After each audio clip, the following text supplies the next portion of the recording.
talk and reveal Kabbalah, but he's not identified as one of the streams, and the proof is that the Arizal said that he knew what I know. But obviously he didn't reveal it in that language, in that manner. But after the Ramban comes now three different streams that build one on the other. Obviously there's no negation. But each one is a new level, a new floor of the building, the tabernacle, the temple of Kabbalah. And the lower floor is the Ramak, the higher floor is the Arizal, but then there's another floor, that's the Baal Shem Tov, which is sometimes referred to as Kabbalah Baal Shem Tov. So in very short, the way it's explained the difference between these three is a triple concept, which is also important to write on the board. It's called Ishtalshalut, Hitlapshut, Hashra. The first stream of Kabbalah, which is the Kabbalah of the Ramak, which culminates several hundred years of the study of the Zohar after it was revealed after the Ramban, understands the whole process of creation from God's infinite light all the way down to our reality as a cause and effect chain of reactions. It's called Ishtalshalut, which means a chain. A chain means cause and effect. Ilah va'alul. This is one way, this is the simplest way to conceive the secrets of creation. But the Arizal says it's still superficial. It's called Ishtalshalut. The great innovation of the Arizal is that creation and the creative process, obviously the creative process also in me and in you. Every person has his creative ability to him. What is creation, the creative process?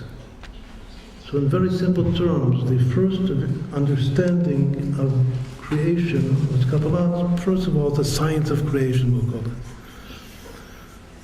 So the first understanding of the science of creation is the Ishtalshalut, which means it's a chain of reaction. Cause and effect. But the Arizal introduces a new concept which is called Hitlapshut. That Hitlapshut means investing in clothing that one persona, one force, or one being, or one sphira, or the term in Kabbalah is partzuf, one partzuf enters into another just like a soul enters into a body. It's similar, and actually the Arizal was the greatest in explaining the secret of Gilgulei Neshamot, of reincarnations. Because if I understand creation or creative process, one thing turning on something else, much more cause and effect, or one thing giving rise to something else, that's still relatively mechanic. It's not yet spirit. The Arizal says that every higher level just does not only, the cause does not only produce an effect, but what I called the cause before becomes the soul and enters into the effect and enlivens the effect as a soul within a body. Let's take what we tried to explain before, that you can have an opposite state of consciousness within its opposite. Like we said before, you can be feminine within masculine. You can be concave within convex. So that's the secret of Har Sinai. That's called Hitlapshut.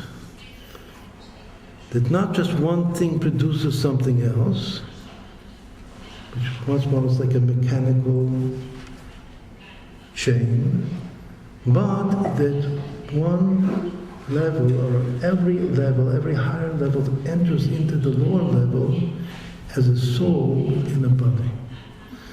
And actually what happens is that the physics becomes much more complex, because still there's a physical parable to it. So Kitvei Arizal is very, very complex and difficult to understand. There are a myriad of details, because of the fact that not only there's one thing producing something else, but that the producer is inside that which is here producing, just like a soul is inside a body. That's called hitlapshut. And I'm trying to say it as simply as possible. What is the Baal Shem Tov? What did he innovate? What actually he innovated is that we're all bathing in the light of Hashem. That's called Hashra'ah, which equates everything. But the Baal Shem Tov was not so much into detail, but he revealed that the infinite light, even though the Arizal introduced a new concept, which is called tzimtzum, contraction, that in order to begin the process of creation, Hashem has to contract to make the light disappear, as though there's a vacuum. Comes the Baal Shem Tov and says that the tzimtzum is not to be taken literally.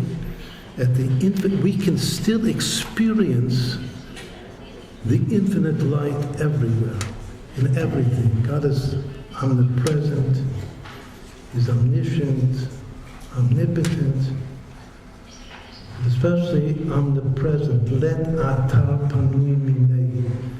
That there's no place without the infinite light, just as it was before the initial contraction. Now that changes my whole life, my whole conscious state of consciousness. That's called Hashra'ah.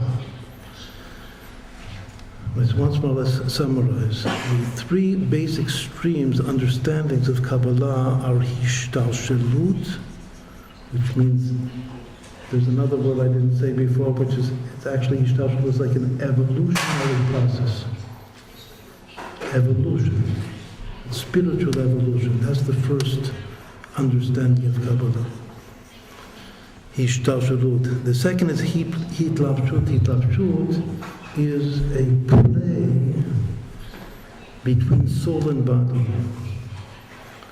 That what is a body at one level becomes a soul at the next level.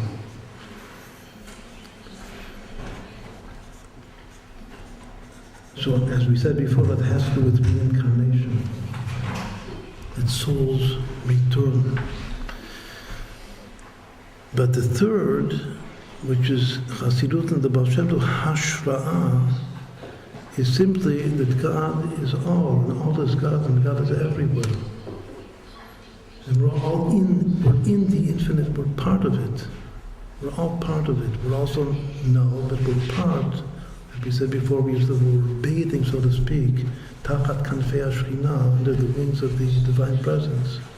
And it's a total different feeling.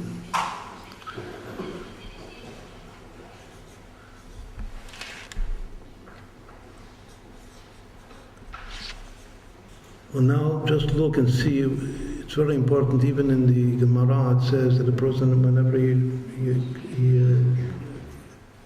understands a concept or different levels of something, he should give a siman. A siman should make some very, very physical and practical way to remember.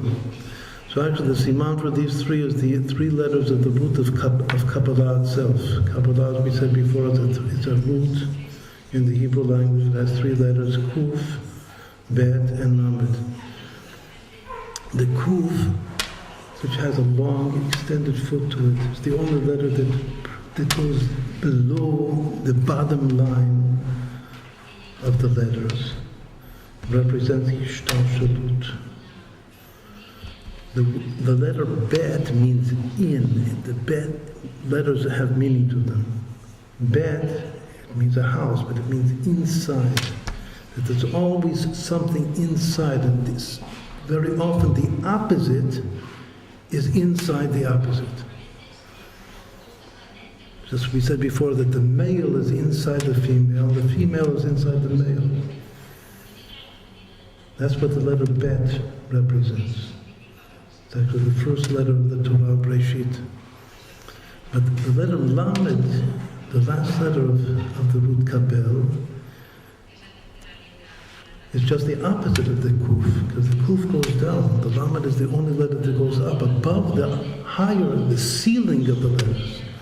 The Kuf is the only letter that protrudes below the floor of the letters. And the Lamed is the only letter that rises above the ceiling of the letters.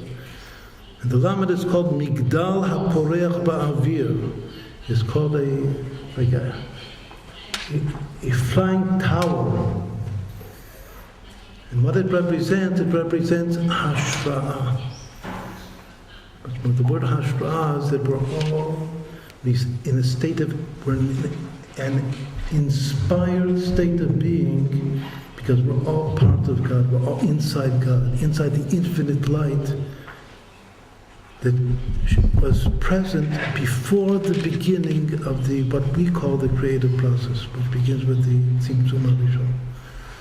So once more, the three streams of Kabbalah can actually be seen to be represented in the three letters of the root Kabbalah. So with this we'll conclude the first part this afternoon, and now we can have questions.